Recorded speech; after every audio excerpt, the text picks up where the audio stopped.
وعلیکم السلام ورحمۃ اللہ وبرکاتہ۔ الحمد للہ وکفا وسلام علی عباده الذین اصطفى خصوصا علی سیدنا محمد المصطفى وعلى آلہ وصحبہ اولی الصدق والصفاء اما بعد فاعوذ باللہ من الشیطان الرجیم بسم اللہ الرحمن الرحیم من کان یرید حرث الآخرة نزد له فی حرثه ومن كان يريد حرث الدنيا نؤته منها وما له في الآخرة من نصيب آمنت بالله صدق الله مولانا العظيم وبلغنا رسوله النبي الأمين الكريم۔ عرش حق ہے مسند رفعت رسول اللہ کی، دیکھنی ہے حشر میں عزت رسول اللہ کی۔ وہ جہنم میں گیا جو ان سے مستغنی ہوا، ہے خلیل اللہ کو حاجت رسول اللہ کی۔ اور لا ورب العرش جس کو جو ملا ان سے ملا، لا ورب العرش جس کو جو ملا ان سے ملا،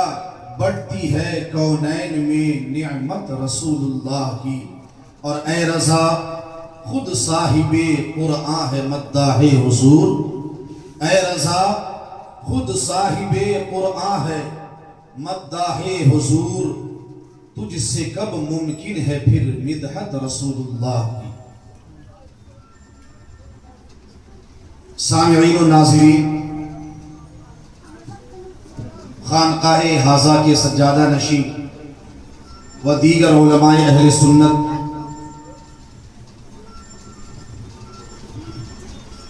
ان تمام قابل احترام علماء کی موجودگی میں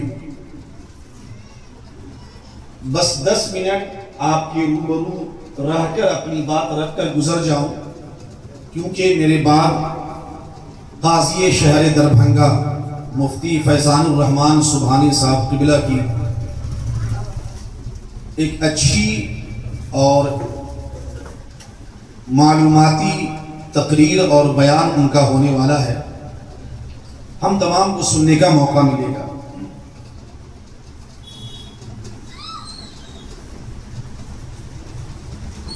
آج کی اس محفل سے ایک بات صرف آپ کے روبرو رکھوں کہ جس ذات کے حوالے سے آج کی مجلس سجی ہے، انہیں ہم اور آپ شرعی زبان میں بھی اور اپنے سماجی عام زبان میں بھی ولی اللہ کے لفظ سے جانتے ہیں۔ اللہ کے ولی، اللہ کے ولی ہوئے اور دنیا سے گزر گئے، اور کئی دہائیوں کے بعد بھی آج ان کا ذکر باقی ہے، ان کا چرچا ہو رہا ہے، ان کی تعلیمات کے حوالے سے، اقوال کے حوالے سے، انداز زندگی کے حوالے سے، اور جو ان کی تعلیمات ہے اس حوالے سے ہر سال اس جگہ پہ محفلیں سجتی ہے اور بیانات علماء کے ذریعے ہمیں سننے کا موقع ملتا ہے۔ وجہ کیا ہے کہ دہائیوں کے بعد بھی ان کا ذکر باقی ہے؟ کیا وجہ ہے؟ کون سا ایسا سبب ہے جس کی وجہ سے دنیا میں ہزار لوگ آئے، بڑے بڑے شاہ آئے چلے گئے، کوئی ان کو یاد کرنے والا نہیں، کوئی ان کی بارگاہ میں اپنی محبتوں اور عقیدتوں کا خراج پیش کرنے والا نہیں، لیکن ان لوگوں کو یاد بھی کیا جاتا ہے، ان کی عظمتیں عام لوگوں کے دلوں میں بٹھائی بھی جاتی ہے۔ وجہ کیا ہے؟ وہ وجہ اس آیت کریمہ کے حوالے سے آپ کے سامنے رکھوں۔ اللہ رب کریم ارشاد فرماتا ہے، یہ سب کے لیے لمحہ فکریہ ہے، من کان یرید حرث الآخرہ، یاد رکھو میرے بندو، تم میں سے جو کوئی آخرت کی کھیتی کا ارادہ کرے، آخرت کی فکر کرے، آخرت کے بارے میں سوچے، اپنی نماز، روزے، اعمال صالحہ، لوگوں کے ساتھ طور طریقے، خواہ وہ دینی کام ہو، دنیاوی مشاغل ہو، وہ کوئی بھی اس کی نگاہ اور اس کی نظر آخرت پہ ہوگی۔ جو کوئی آخرت کے بارے میں سوچے گا کہ ہمیں آخرت میں کیسے کامیابی ملے، اللہ کا سایہ ہمیں آخرت میں کیسے نصیب ہوگا، اللہ کے لطف و کرم کی بارشوں سے ہم کس طرح مالا مال ہوں گے قیامت میں، جو کوئی اللہ کے بندوں میں سے جو بھی آخرت کے بارے میں سوچے گا،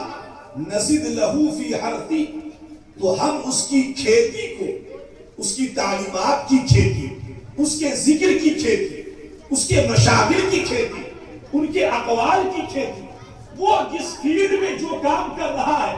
اس کی کھیتیوں میں ہم روز بروز اضافہ کرتے رہیں گے، ہم اسے ترقی دیتے رہیں گے، ہم اسے بڑھاتے رہیں گے۔ سال گزرتے جا رہے ہیں لیکن ذکر کی محفل ہر سال سکتی ہے،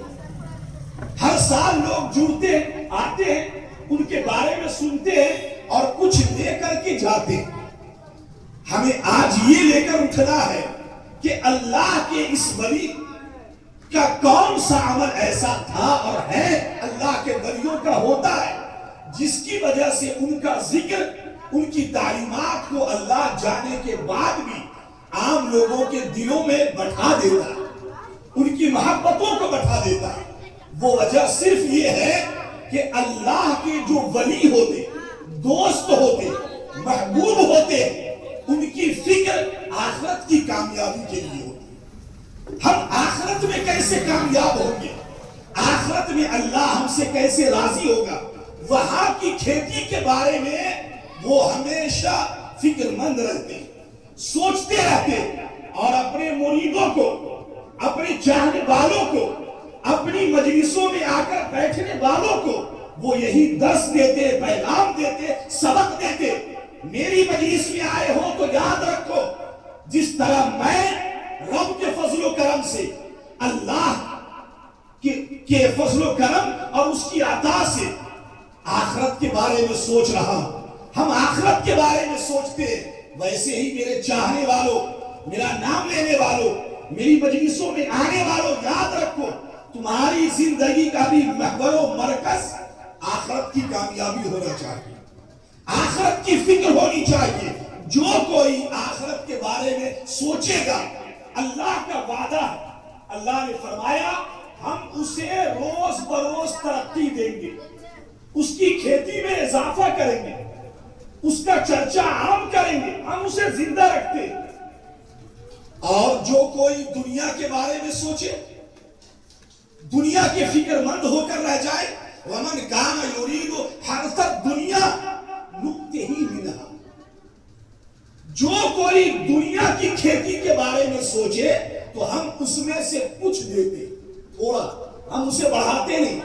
جو مقدر میں ہوگا اور ہوتا ہے وہی ملے گا اسے۔ دنیا گویا کہ اللہ کے ولیوں کی تعلیم، اللہ کے نیک بندوں کا درس ہم لوگوں کے لیے یہ ہے، اور یہی ہوتا ہے ہمیشہ۔ میرے چاہنے والوں، میری مجلسوں میں آنے والوں، یاد رکھو تمہاری زندگی کے روز و شب، تمہاری زندگی کا اٹھنا بیٹھنا، سماج میں چلنا پھرنا، تمہیں پنچایت میں فیصلے کرنا یا کوئی بھی قدم زندگی میں اٹھانا، اس کا مقصد دنیا کی طلب نہیں، آخرت میں اللہ کی رضا مطلوب ہونی چاہیے۔ اگر تم دنیا طلب کرو گے، یہاں تک کہ اگر روزے سے، نماز سے، دین کی تعلیم سے اگر کوئی شخص دنیا چاہے تو اللہ فرماتا پھر ہم اسے تھوڑا ہی دیتے،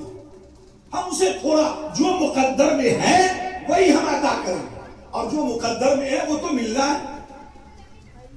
ہمارے اکابر فرماتے ہیں کہ تمہارے مقدر میں دنیا جتنی لکھ دی گئی وہ تمہیں اس قدر ملے گی، اور وہ تمہیں اس طرح ڈھونڈتی ہے جس طرح موت ڈھونڈتی ہے، تمہارا پیچھا کرتی ہے، ہمیں وہ مل کر رہے گا۔ اور جو دنیا کے بارے میں سوچے، وَمَا لَهُ فِي الْآخِرَةِ مِن نَصِيبٍ، آخرت میں ان کا کوئی حصہ نہیں، آخرت میں ان کی کوئی قسمت نہیں۔ اس کو اللہ تعالیٰ نے ایک جگہ اور ارشاد فرمایا 15واں پارہ من کان یرید العاجلۃ عجلنا لہ فیہا ما نشاء لمن نرید. کیا انداز ہے دیکھیں, یہ دنیا بقدر قسمت ملتی ہے, آخرت بقدر محنت ملتی ہے. یاد رکھیے کیسے لوگ ہیں ہم لوگ, کہاں کھو گئے کہ دنیا کو بقدر محنت طلب کر رہے ہیں اور آخرت کو بقدر قسمت چھوڑ دیا. قسمت پہ آخرت کو چھوڑ دیا. نہیں, آخرت ہمیں محنت کے حساب سے ملے گی, دنیا تو مقدر سے ملے گی. فرمایا قرآن کریم من کان یرید العاجلہ, جو کوئی جلد آنے والی شے, آئی اور گئی, عاجلہ یعنی دنیا, جو کوئی اس کو چاہے گا اجلنا لہو, ہم اس کو فوراً دے دیں گے. ما نشاء, جو ہم چاہتے ہیں ہم اپنے حساب سے, لمن نرید, اس کے لیے جس کے لیے ہم چاہتے ہیں, وہ بھی سب کو نہیں, جس کے لیے اللہ چاہتا ہے, جتنا چاہتا ہے اتنا دیتا ہے, ہماری محنت کے مطابق نہیں. آپ لاکھ بھاگ دوڑی کریں, کمپنیز کھول لیں, دکانیں کھول لیں, لیکن جو مقدر میں رزق اللہ نے لکھ دیا ہے وہ مل کر رہے اور اتنا ہی مل کر رہے. لیکن آخرت ہماری کوشش, ایمان کے بعد ہمارے اعمال صالحہ میں, اچھے اور نیک اعمال میں ہماری کوشش جس قدر زیادہ ہوگی, اسی قدر کے مطابق, اسی اندازے کے مطابق جنت میں ہمارا درجہ بھی ہوگا. وہاں قسمت سے نہیں ملے کہ آپ بس ایمان لے آئے تو آپ کو سب سے اعلیٰ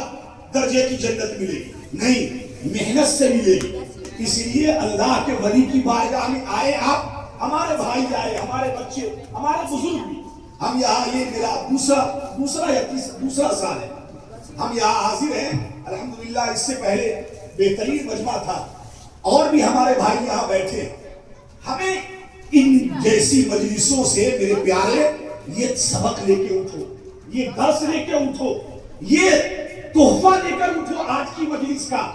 کہ ہم کو آخرت کے بارے میں کوشش کرنی, نیکیوں کے بارے میں کوشش کرنی. اگر ہم یہ کریں گے تو یقین جانیں جس ولی کے ذکر کے لیے ہم بیٹھے ہیں, قبر میں ان کی روح خوش ہوگی اور وہاں سے وہ ہمارے لیے دعائے خیر بھی کریں کہ ہماری مجلس میں آنے والے جہاں میرا ذکر سنتے, اللہ کے کلام کا پیغام بھی سنتے اور اسی کے مطابق عہد کر کے اٹھتے ہیں کہ ہم زندگی گزاریں گے. تو قرآن کریم کا دو ٹوک وعدہ ہے, دنیا کے پیچھے بھاگنے والے لوگ بھاگتے رہے, انہیں وہی ملے گا جو مقدر ہے, لیکن جو آخرت کے بارے میں سوچے آخرت میں ہمیں کیسے کامیابی ملے گی, تو یقین جانیں اللہ تعالیٰ اس سوچ پر آخرت تو آپ کو دے گا ہی, ساتھ ساتھ آپ کو دنیا بھی عطا کرے گا, دنیا میں بھی عزت عطا کرے گا. آپ دیکھیں نا عالموں کی جماعت کو, کبھی کبھی ہم سوچتے ہیں کیا قسمت ہے علم دین سے وابستہ لوگوں کی, جو صدق دل سے علم دین سے جڑ جائے, اللہ کے دین سے وابستہ ہو جائے اور اللہ پہ یقین رکھے, یقین جانے, یقین رکھو, یقین رکھو, اللہ تمہاری زندگی اس قدر پرسکون کر دے گا, سکون سے بھر دے گا, جہاں لاکھوں کروڑوں کمانے والے بھی اس سکون کی پہلی منزل پانے کے لیے 1000 بار ترستے ہوں گے. کیوں؟ اس لیے کہ آپ دین سے جڑ گئے, اللہ کے بتائے ہوئے حکم کے مطابق رسول اللہ کی شریعت سے جڑ گئے. اسی لیے جتنے میرے بھائی یہاں آئے ہیں, کوئی لمبی چوڑی گفتگو نہیں کرنی, لمبا چوڑا خطاب نہیں کرنا. یہ دعا کرو ہمیشہ کہ اللہ تعالی ہمیں ایمان کے ساتھ قائم رکھے, تمام نبیوں کی محبت اور خاص طور پہ امام الانبیاء والمرسلین, آقائے کائنات, مولائے کل احمد مجتبی محمد مصطفیٰ صلی اللہ علیہ وآلہ وسلم کی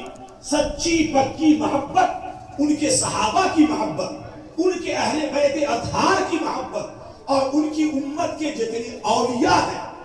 اللہ کے محبوب بندے ہیں, اللہ سب کی محبت ہمارے دلوں میں جاگزی فرمائے اور ان کے حکم کے مطابق ہمیں عمل کرنے کی توفیق دے. اللہ اس گلشن کو آباد رکھے, اس گلشن سے وابستہ تمام لوگ شاد و آباد رہیں, خوش رہیں. اللہ آپ سب کو اسلام پر استقامت دے. اور ہم سب کا ایمان پر خاتمہ نصیب کرے. وما علینا الا البلاغ. السلام علیکم.